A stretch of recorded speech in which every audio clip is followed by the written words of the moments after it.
Hey there, welcome to Escapades the podcast.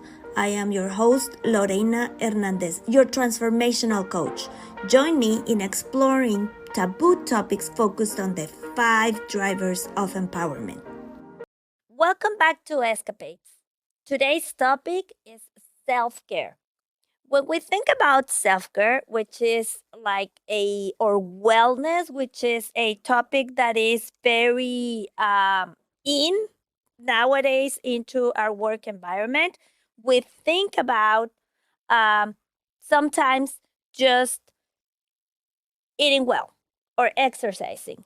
And self care is a lot more than that. Why is self care important for us as leaders? Well, basically and overall is because if I am not okay as a leader, I will not have the energy, the emotional stability, and the clarity of mind to lead my team. Whether your team it's a family or it's in a business setting, it is important that you acknowledge the needs that you have and take care of what needs to be done so you can be productive and engaged at your job.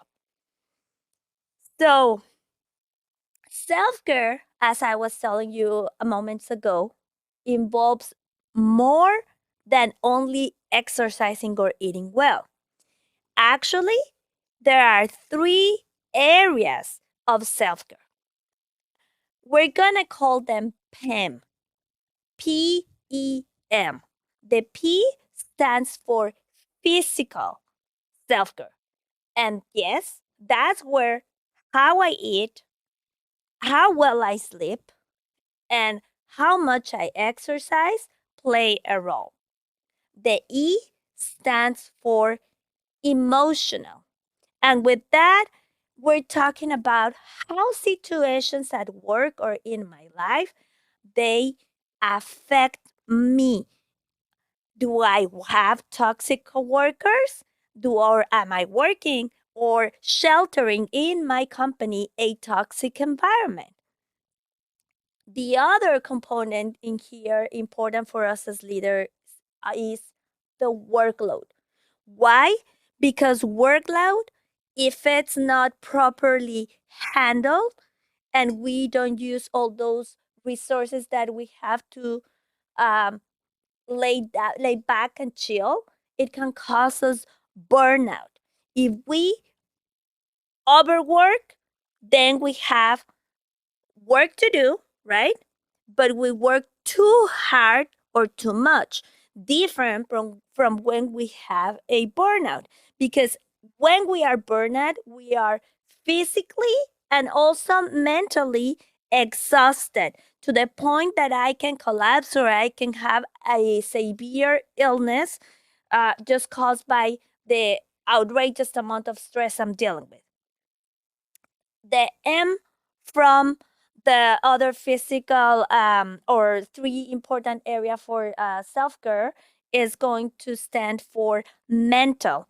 And by mental, we're talking about how much am I working? Because it's important for you to take breaks continuously while you are working and not strive to continuously work like for 10 hours.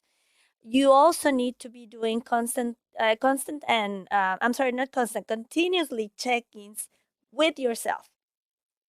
How is this affecting me again? Am I too tense? Do I need to take a walk? Or maybe I need some water. Those are things that are important for you. So, again, the 3 areas of self care are physical, emotional, and mental. And if you're interested why self-care is important for you, just some recent research returned that $300 billion were spent a year just managing the cost. That was the business cost in the United States just to fight over the what is it, like the results of of the lack of self-care. which resulted in people having high blood pressure, headaches, upset stomach, anxiety, and depression, just to give you some. If you are interested in learning more about strategies that you could use in the work site as a leader to promote self care not only on you but within your team, please contact me for the upcoming workshop that we're going to have about self care for leaders. The information for contact is below. That wraps up another insightful episode of Escapades the podcast. We hope you have enjoyed our discussion today. We will be discussing another taboo topic weekly. Before we go, if you have found value in our content, please share it. It helps us reach more people like you. Also, connect with us on LinkedIn, Instagram, and Facebook. We would love to hear your thoughts and ideas for future episodes. And if you're interested in scheduling a coaching session with me, the link is on the show notes. I'm always happy to help people achieve their personal and professional goals. Thanks again for living this journey with me. Until next time, keep escaping.